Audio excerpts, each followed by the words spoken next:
right, man. Saddiq Bey is balling in Atlanta. They say 63% of his shots are coming from the three-point line. He's shooting around 50% from the three, 50% from the field. He's shooting around 48% from three, so around 50%. And listening to or reading Ellen Kellenstra's article, hopefully I said it right, from Piston Power. And he said, according to him, Detroit, when Bey was in Detroit, only 47% of his shots, I believe, came from behind the three-point line. He said that and this is true, he insisted on putting the ball on the floor and trying to get shots off the dribble, and that, playing in Atlanta, he playing more like a marksman and more in his role. Now,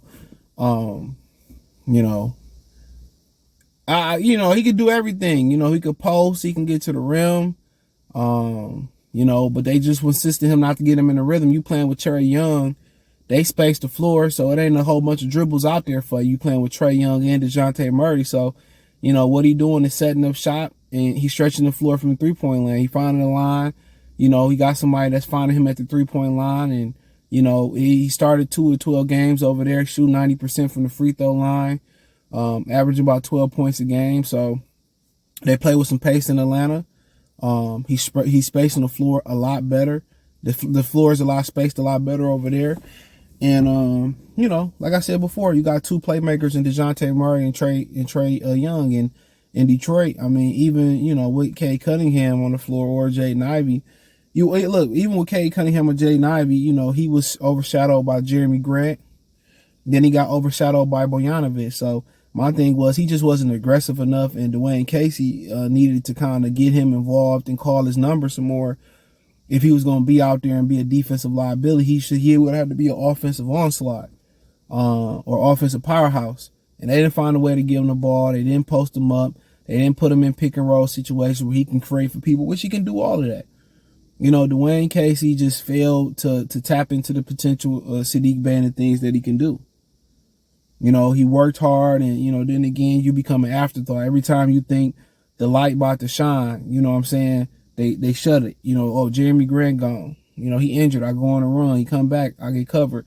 Jeremy Grant gone. They panic, get Bojanovic. And it's like, I would have easily gave up on Isaiah Stewart and Killian Hayes before Saddiq Bey.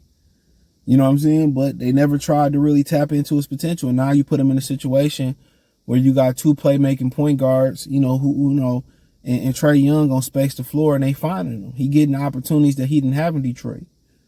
First and foremost, you know what I'm saying, it's just the attention that Trae Young get. It's the experience. They have a team that went to the Eastern Conference Finals not too long ago, so they know how to win a bit. And with, Detroit is just, the coach wasn't good. You just run up the floor. There's no offense. There's no backdoor cutting. There's no, it's like, Cade Cunningham, bail us out, get to the rim. He might kick it. They don't play with pace. They don't play, they don't play with enough pace. They don't play with a system. Then you got three guards trying to figure it out. Then you had Jeremy Grant with two guards trying to figure it out last year. Well, the season, not this season, but last season.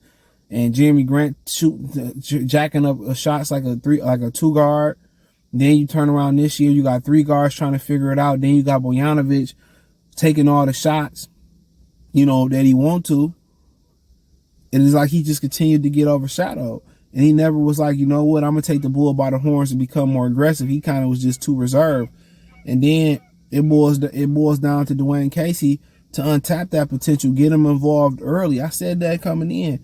They need to call plays for him coming off screens. Let him handle the ball a little bit and create off the dribble a little bit. Post him up.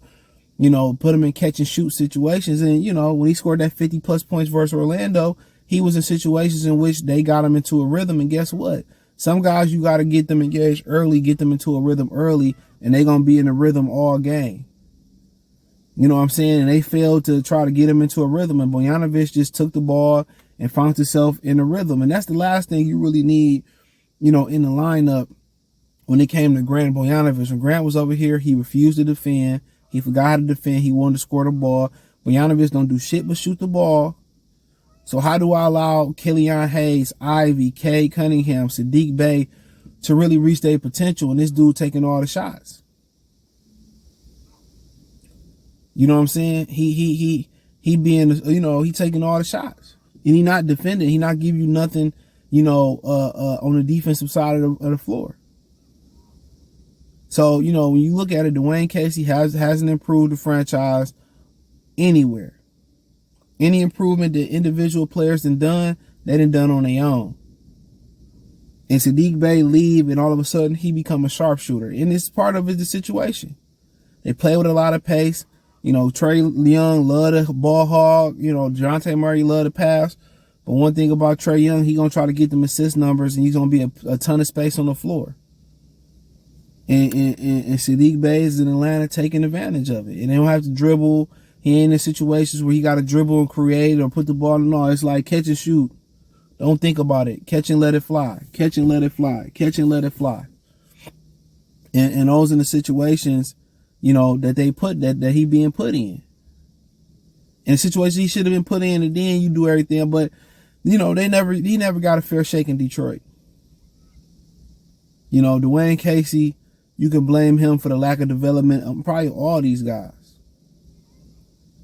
Troy Weaver, let's be real. He struck out that whole draft. No matter how much y'all want Isaiah Stewart to be Draymond Green or to be a stretch four and beat, man, all he getting doubles, man. I don't look at numbers. I look at how effective you are. First and foremost, playing that position is not to be able to shoot the ball. Defend.